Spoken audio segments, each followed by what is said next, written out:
Et bonjour à tous, très heureux de vous retrouver aujourd'hui dans cette nouvelle vidéo. Et comme vous avez pu le voir peut-être dans le titre, aujourd'hui nous allons parler de la keynote d'Apple qui s'est déroulée le mardi 10 septembre 2019. On va faire un petit résumé rapide. Assis-toi bien, prépare-toi et c'est parti!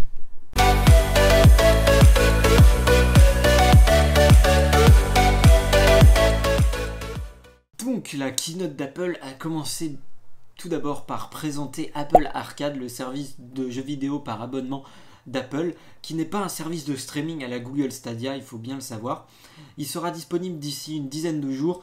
Apple nous promet des grands titres d'éditeurs connus comme Konami et Capcom qui étaient présents sur la scène lors de cette keynote, et un service par abonnement famille à 4,99 € par mois pour 6 personnes. Cette fois, Apple propose un mois gratuit d'essai et c'est disponible le 19 septembre 2019. Je pense que c'est l'annonce la plus époustouflante du service de la soirée, c'est Apple TV+.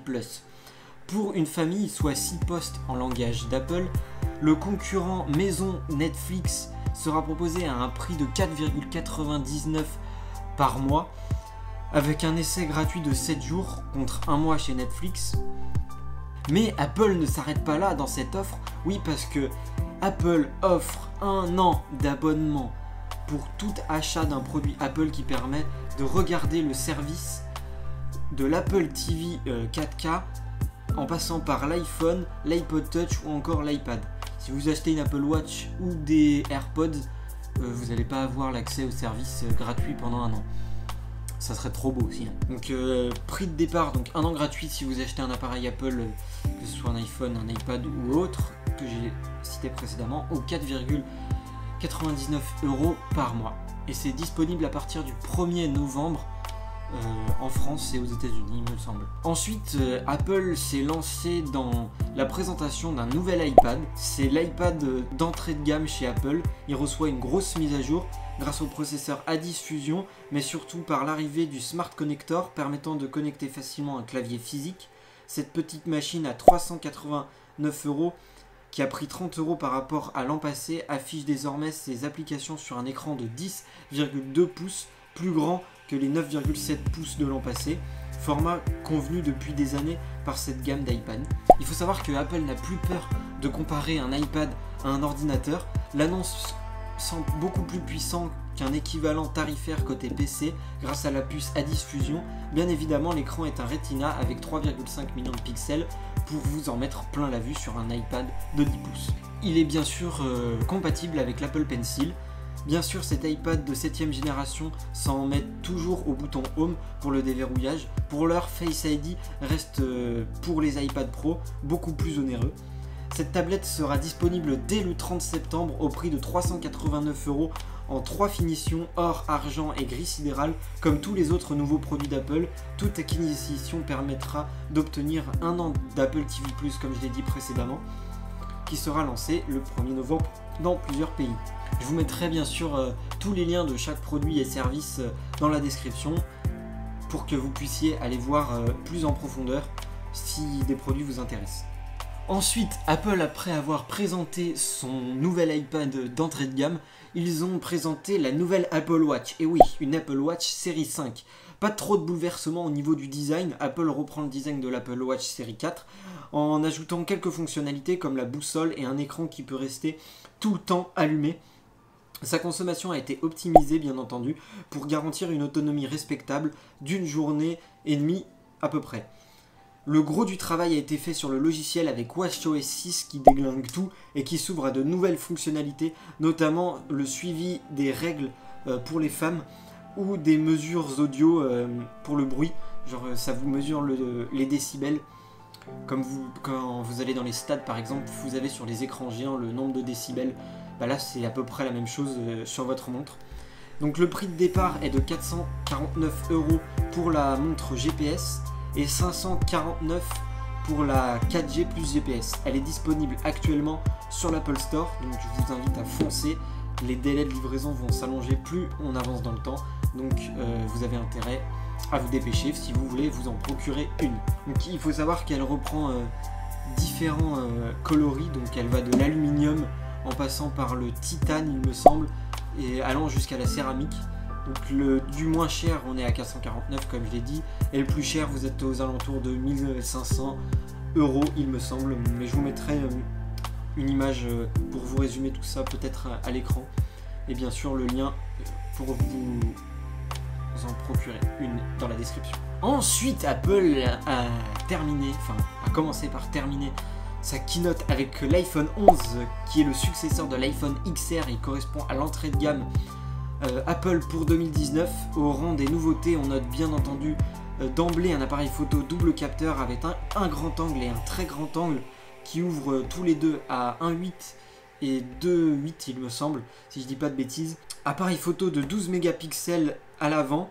Tout a été amélioré pour penser à l'usage premier du smartphone qui est bien sûr la photo, on va pas se le cacher.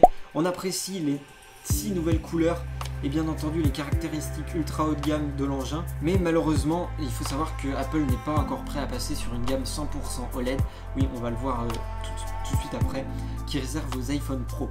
Concernant le son et l'image, Apple promet du Dolby Atmos et du Dolby Vision. Dans les entrailles de ce magnifique smartphone, on retrouve une nouvelle puce maison A13 Bionic, décrite comme le GPU le plus puissant jamais conçu pour un smartphone. Il est associé à un GPU. Et concernant la batterie, oui, parce que là tout le monde attend à chaque fois que Apple se prononce sur la batterie, Apple mise sur 1 heure d'autonomie en plus par rapport à son précédent, le XR. La charge sans fil est toujours de la partie, tout comme le port Lightning. Dans le sillage de l'XR, l'iPhone 11 sera proposé en plusieurs coloris, donc 6. En plus du noir, du blanc, du rouge et du jaune, Apple rajoute le violet et le vert à la palette. On s'en doutait un peu vu le logo de la keynote qui était multicolore et qui rajoutait ces deux couleurs. L'iPhone 11 sera disponible à partir de 809 €. Le lancement est prévu pour le 20 septembre. Les précommandes démarrent à partir du 13 à 14 h heure française. Donc tenez-vous prêts, ça va y aller. Donc bien sûr ils sont disponibles en 64, 128 et 256 Go. Et enfin nous passons au produit tant attendu de cette keynote, l'iPhone 11 Pro. Si vous voulez vraiment faire aucun compromis, c'est l'iPhone que vous cherchez. Le très haut de gamme d'Apple adopte un nouveau coloris, le vert nuit, ce qu'ils appellent, mais surtout un triple capteur à l'arrière. Il a complètement bluffé en vidéo, combinant astucieusement le grand angle, l'ultra grand angle et le zoom. Il faudra voir si Apple a réussi à faire au moins aussi bien que Google et son fameux Pixel. Oui, en tout cas, car l'iPhone 11 Pro, bête puissante et affichant une autonomie 4 à 5 heures supérieure à l'iPhone XS, est bien parti pour s'imposer comme une nouvelle référence, avec un chargeur 18 watts et un câble USB-C vers Lightning, ce qui est juste impressionnant. Donc un chargeur rapide dans la boîte. Il faut savoir aussi qu'au niveau de la photo, il prend des modes nuit comme le Pixel. Donc bon, ça c'est sur le papier, mais il faudra voir les différents tests qui vont être proposés sur internet. Concernant un peu la bête, on a un écran OLED dessus avec un pic lumineux à 1200 nits, un gros plus pour le HDR10 et le Dolby Vision, une densité de pixels de 428 et un contraste qui atteint un ratio de 2 millions 1. Cet écran baptisé Retina XDR est associé à des haut-parleurs capables d'assurer un rendu 3D en Dolby Atmos. Ils accueillent bien sûr à l'intérieur la puce maison A13 Bionic, présentée par Apple comme le plus puissant de l'industrie jamais conçu, comme je vous l'ai dit précédemment, de quoi promettre des performances à la hausse avec une puissance de calcul phénoménale et une efficience à la pointe, au point qu'Apple promet 4 heures d'autonomie en plus pour le iPhone 11 Pro et 5 heures pour le iPhone 11 Pro Max. Bonne nouvelle, un chargeur rapide est fourni dans la boîte comme je vous l'ai dit précédemment. Donc concernant un peu les prix de cette bête, il faut savoir qu'ils seront disponibles à la précommande le 13 septembre à 14 h heure française pour un lancement le 20 septembre.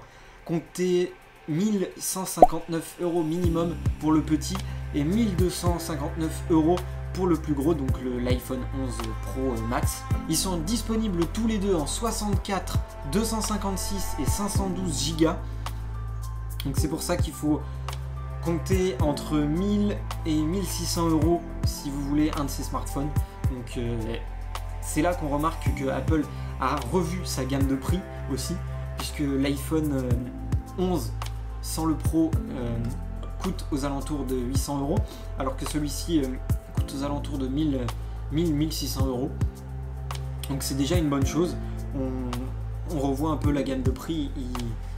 Ils ont compris que les iPhones précédents coûtaient beaucoup trop cher et ils ont vraiment revenu à des prix abordables. Voilà, cette vidéo est maintenant terminée, j'espère qu'elle t'aura plu. J'espère aussi que ce récapitulatif simple, efficace des annonces t'aura plu. N'hésite pas à me dire ce que tu en penses dans les commentaires, c'est vraiment très important, j'aimerais vraiment connaître vos avis. Je répondrai bien sûr à tout le monde sans souci. D'ici la prochaine vidéo, porte-toi bien, fais de belles photos, de belles vidéos, là c'est le cas. Dis-moi si tu vas aussi te procurer un de ces magnifiques bijoux que Apple a présenté. Moi je vous dis à très vite dans une prochaine vidéo. Porte-toi bien et ciao ciao tout le monde. Wouh!